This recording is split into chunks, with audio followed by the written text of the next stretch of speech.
सुनी। तो जहां जितेंद्र जी ने खत्म किया, मैं उससे आगे शुरू करता हूं।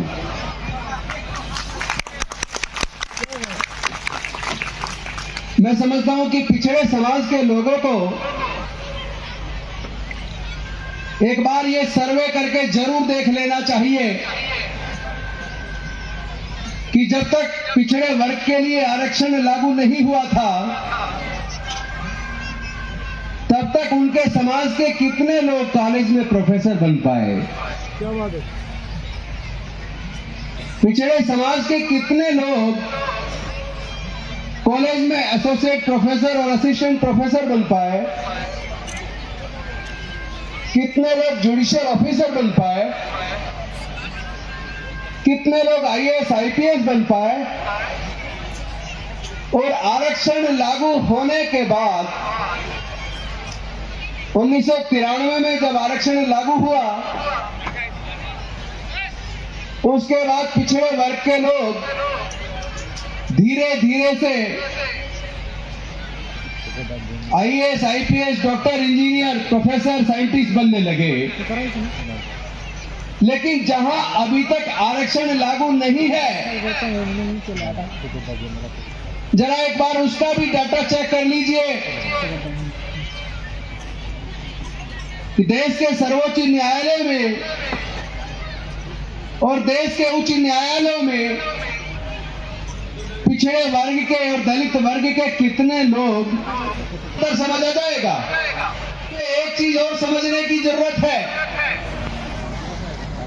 ये जो ईडब्ल्यूएस के नाम पर जनरल कैटेगरी के लिए आरक्षण लागू किया गया, इस आरक्षण की डिमांड किसी ने नहीं की थी। ईडब्ल्यूएस आरक्षण लागू करने के लिए कोई सर्वे भी नहीं हुआ, कोई कमीशन भी नहीं बैठा, और 4 दिन के अंदर जनरल कैटेगरी के लिए ईडब्ल्यूएस आरक्षण लागू हो गया। एक दिन कैबिनेट में पास हुआ, अगले दिन लोकसभा में पास हुआ, राज्यसभा का सत्र खत्म हो रहा था, आखिरी दिन था, उसका एक दिन बढ़ाया गया और एक दिन के अंदर राज्यसभा में पास हुआ, और उससे अगले दिन राष्ट्रपति जी ने सिग्नेचर किया और उसी दिन नोटिफिकेशन हो गया। 4 दिन के अंदर जनरल कैटेगरी के लिए ईडब्ल्यूएस आरक्षण, जिसकी टोटल जनसंख्या 12% है, उसके लिए 10% आरक्षण लागू कर दिया। और एक तरफ पिछड़े वर्ग के लोग हैं जो हजारों साल तक संसाधनों से वंचित रहे, सम्मान से वंचित रहे, उनके आरक्षण की डिमांड वर्षों तक चली, हजारों प्रदर्शन हुए और कई कमीशन बैठे, मिलकर आयोग बना, उसकी रिपोर्ट आई, खत्ते में डाल दी। जब जनता गवर्नमेंट बनी तो प्रोफेसर मंडल जी के नेतृत्व में, बीपी मंडल जी के नेतृत्व में फिर से कमीशन बना, उसकी रिपोर्ट आई, वो खत्ते में डाल दी। 1989 में विश्वनाथ प्रताप सिंह देश के प्रधानमंत्री बने और 7 अगस्त 1990 को उन्होंने पिछड़े वर्ग के लोगों के लिए, जिनकी संख्या देश में लगभग 52% है, उनके आरक्षण की घोषणा की तो पूरे देश के अंदर बवाल आ गया। सरकारी संसाधनों को आग लगाई गई। ईडब्ल्यूएस के आरक्षण पे तो कोई बवाल नहीं हुआ, उसके लिए तो किसी ने डिमांड भी नहीं की थी, उसके लिए तो कोई कमीशन भी नहीं बैठा था, और वो समाज अंडर रिप्रेजेंटेशन भी नहीं था बल्कि ओवर रिप्रेजेंटेशन था।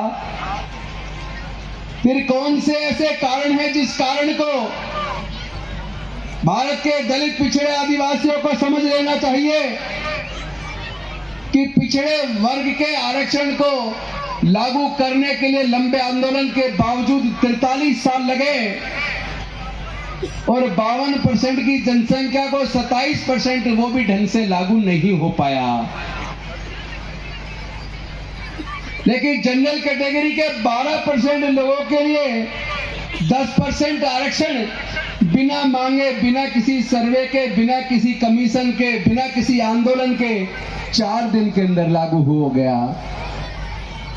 साबित भी ना हो किसने मारी, केवल संदेह मात्र पे जो लोगों की हत्या कर देते हैं, लेकिन जब दलितों की हत्या होती है तो चुप्पी साध लेते हैं।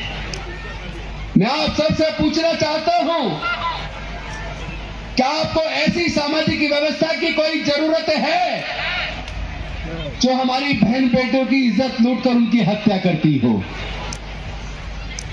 क्या आपको ऐसी सामाजिक व्यवस्था की जरूरत है जो मुंह रखने पर हमारे युवाओं की हत्या कर देती हो? क्या आपको ऐसी सामाजिक व्यवस्था की जरूरत है जो घड़ा छू लेने पर हमारे बच्चों की हत्या कर देती हो?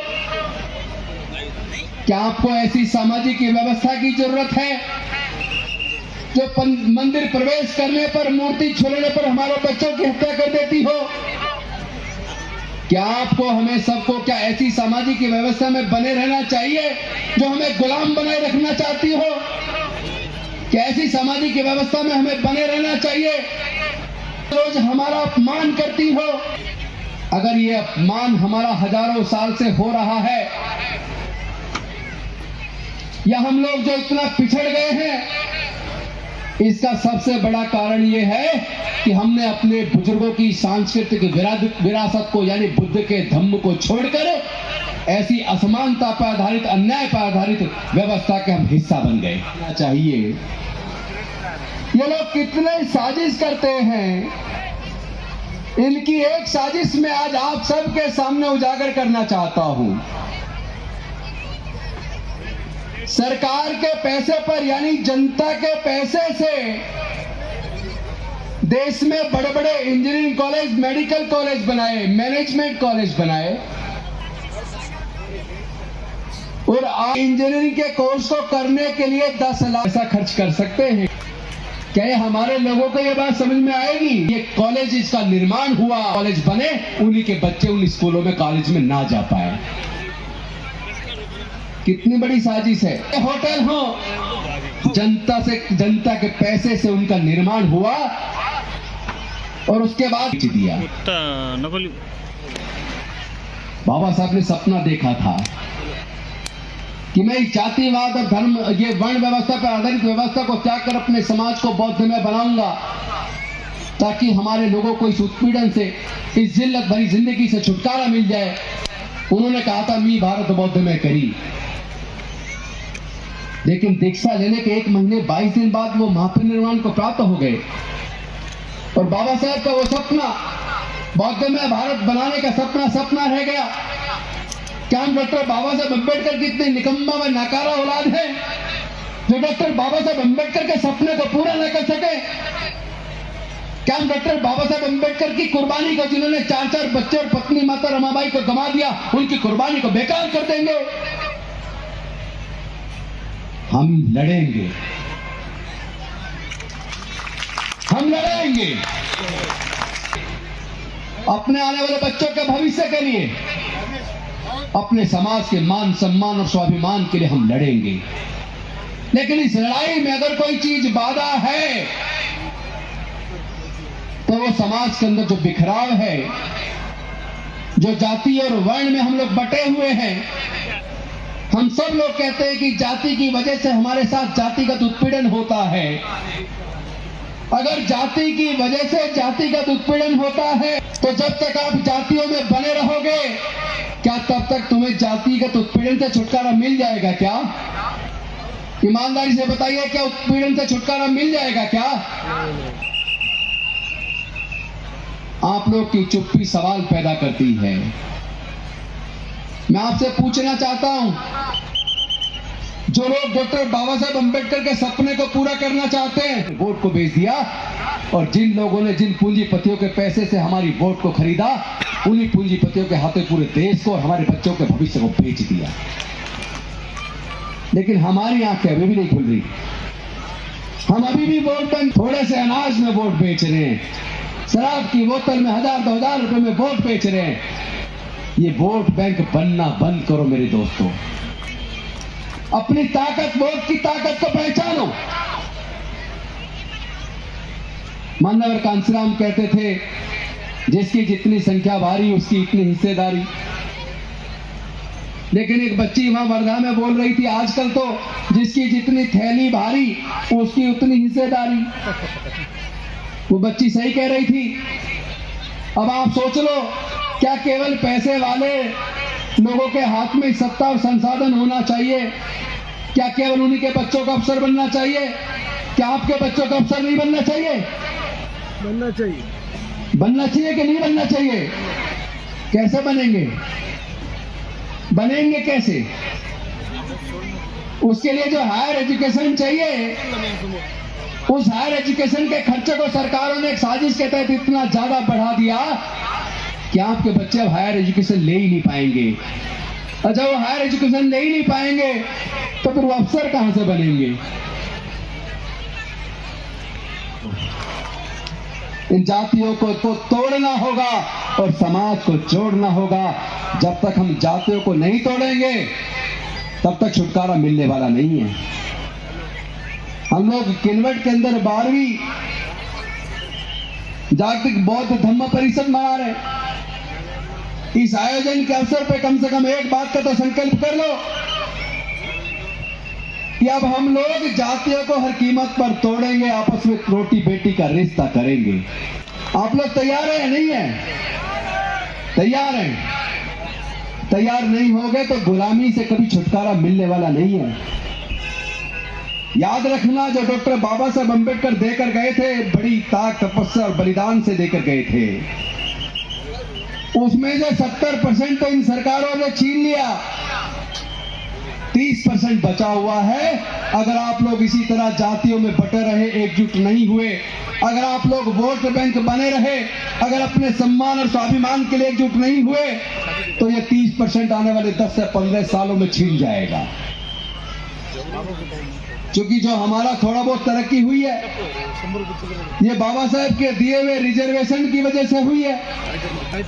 उन्होंने पढ़ाई के क्षेत्र में रिजर्वेशन दिया तो हम पढ़ लिख गए, उन्होंने नौकरी के क्षेत्र में रिजर्वेशन दिया तो हम लोग नौकरी में थोड़ा पैसा कमाया, उन्होंने राजनीति में रिजर्वेशन दिया तो हम MP, MLA और मंत्री बन गए। हम ये है वो केवल और केवल डॉक्टर बाबा साहब अम्बेडकर के त्याग, तपस्या, कुर्बानी और बलिदान की वजह से बन पाए हैं। हमने एक प्रश्न था कि भारत आजाद होने वाला है, हम अपनी सरकार चुनेंगे तो वोट देने का अधिकार किस किस को मिलना चाहिए? ज्यादातर संविधान सभा के सदस्य यह चाहते थे कि वोट का अधिकार केवल इनकम टैक्स पे करने वाले लोगों को, बड़े जमींदारों को और केवल ग्रेजुएट को मिलना चाहिए। डॉक्टर बाबा साहब अम्बेडकर जी ने सोचा कि ये संविधान सभा के सदस्य हमारे देश के 90% लोगों को, देश के दलित, पिछड़े, आदिवासी और महिलाओं को वोट का अधिकार नहीं देना चाहते, क्योंकि देश में दलितों, पिछड़ों, आदिवासियों और महिलाओं को तो पढ़ने का अधिकार ही नहीं था। इसीलिए हमारे लोग ग्रेजुएट नहीं बन पाए, यानी उनको तो वोट का अधिकार मिलना नहीं था। उनको संपत्ति और व्यापार का भी अधिकार नहीं था, इसलिए वो व्यापारी नहीं बन पाए, तो इनकम टैक्स पेई भी नहीं बन पाए, जमींदार भी नहीं बन पाए। इसका मतलब हमारे लोगों को वोट का अधिकार नहीं मिलना था। लेकिन डॉक्टर बाबा साहब अम्बेडकर संविधान सभा के सामने अड़ गए और उन्होंने अपनी बुद्धि और विवेक से, अपनी काबिलियत से, अपने आर्गुमेंट से संविधान सभा को इस बात को मानने के लिए मजबूर कर दिया कि भारत में रहने वाले सभी लोगों को वोट का अधिकार मिलेगा और सबके वोट की कीमत बराबर होगी। वोट को बेच दिया और जिन लोगों ने, जिन पूंजीपतियों के पैसे से हमारी वोट को खरीदा, उन्हीं पूंजीपतियों के हाथों पूरे देश को और हमारे बच्चों के भविष्य को बेच दिया। लेकिन हमारी आंखें अभी भी नहीं खुल रही। हम अभी भी वोट बैंक थोड़े से अनाज में वोट बेच रहे हैं, शराब की बोतल में 1000-2000 रुपए में वोट बेच रहे हैं। ये वोट बैंक बनना बंद करो मेरे दोस्तों। अपनी ताकत, वोट की ताकत को पहचानो। मान्यवर कांसीराम कहते थे, जिसकी जितनी संख्या भारी उसकी इतनी हिस्सेदारी। लेकिन एक बच्ची वहां वर्धा में बोल रही थी, आजकल तो जिसकी जितनी थैली भारी उसकी उतनी हिस्सेदारी। वो बच्ची सही कह रही थी। अब आप सोच लो, क्या केवल पैसे वाले लोगों के हाथ में सत्ता और संसाधन होना चाहिए? क्या केवल उन्हीं के बच्चों का अफसर बनना चाहिए? क्या आपके बच्चों का अफसर नहीं बनना चाहिए? बनना चाहिए। बनना चाहिए कि नहीं बनना चाहिए? कैसे बनेंगे? बनेंगे कैसे? उसके लिए जो हायर एजुकेशन चाहिए, उस हायर एजुकेशन के खर्चे को सरकारों ने एक साजिश के तहत इतना ज्यादा बढ़ा दिया कि आपके बच्चे अब हायर एजुकेशन ले ही नहीं पाएंगे। और जब वो हायर एजुकेशन ले ही नहीं पाएंगे तो फिर वो अफसर कहां से बनेंगे? देश से ऊपर मानने लगे हैं और एक नेता के प्रति इतने अंधभक्त हो गए कि उस नेता ने देश के सारे संसाधनों को बेच दिया और लोग चुप हैं। यानी कि देश फिर से गुलामी की तरफ बढ़ चला है। अगर देश को फिर से गुलाम होने से बचाना चाहते हो, अगर आप नहीं चाहते आपके बच्चे फिर से गुलाम हो जाए, तो जाति छोड़ो समाज जोड़ो की परिकल्पना के साथ डॉक्टर बाबा साहब अम्बेडकर को जो सपना था भारत को बौद्धमय बनाने का, उसको साकार करो। अपने पूर्वजों की सांस्कृतिक विरासत में, बुद्ध के धम्म में वापस आओ और अपनी वोट की कीमत को पहचानो। ऐसे लोगों को सत्ता से बाहर का रास्ता दिखाओ जो लोग देश को बेच रहे हैं, जो आपके बच्चों के भविष्य को अंधकार में डाल रहे हैं, जो आपके हक अधिकार को छीन रहे हैं, जो आपके स्वाभिमान को कुचल रहे हैं, जो आए दिन जाति और धर्म के नाम पर उन्माद करने वाले लोगों को बढ़ावा देते हैं। और ऐसे नकली साधु संत जो रोज रोज लोगों की गर्दन काटने पर इनाम घोषित करते हैं, ऐसे लोगों को मुकदमा बनाकर जेल में डालने का काम नहीं करते। ऐसी सरकारों को सत्ता से बाहर फेंकने का समय आ गया है, क्योंकि संविधान के खिलाफ ये सरकारें काम कर रही हैं। उसकी जाति और धर्म मत देखना, कमजोर के साथ खड़े होने वाला ही मजबूत होता है। और कमजोरों की संख्या इतनी ज्यादा, जिस दिन सारे कमजोर एक साथ मिलकर खड़े हो गए ताकतवर बन जाएंगे। किसी की हिम्मत नहीं है जो हमारी बहन बेटियों की तरफ आंख उठा के देख ले। फिर किसी की हिम्मत नहीं है जो कोई हमारे स्वाभिमान